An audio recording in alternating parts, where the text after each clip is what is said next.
All right, so we were talking about earlier, this here was one of the swells we put in before we knew what we were doing. Now we wanted to test it, and it's soaking into the water because the ground here is pretty dry, but we got a lot of clay.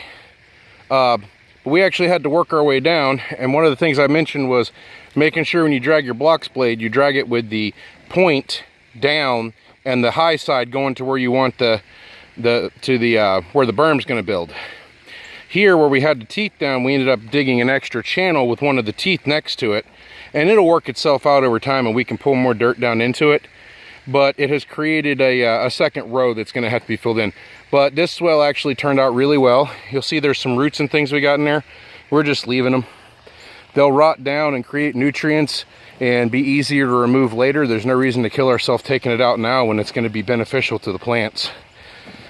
And then here are the other swells we were talking about, where we had the rocks sitting earlier that I was showing you. We've dug our swells down with the tractor and the box blade. And so now you can see what the swells are going to look like. And we used that device I showed you in the earlier video in order to mark the ground and get it as level. The other part we're doing is, because tractor, no matter how we run it, isn't going to dig a perfectly straight and level line, we're coming down and we are digging out with a shovel as we're filling it with water, so any of the really high spots we can pull down some. You can see this is our longest and deepest one. It's the closest to the pond.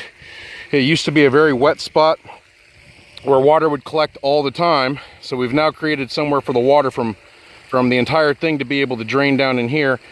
And this actually runs down a pretty good ways. In some spots it looks deeper, but that's because the ground goes up and the bottom of the swell is much straighter there, because we had to go back and forth to make some corrections. But we've pulled all the way down to here. And the other great thing here is this is literally where we put a burn pile. So all of our excess that we had left over after we cut logs like that out of it, we burned down, and has been drug and turned up into these berms all the way down as we've been digging. And over here is a place where we had another burn pile a few years ago when this property was really overgrown and had a lot of dead on it. You can see some of these large chunks of charwood, which is really good to break down in your permacultures.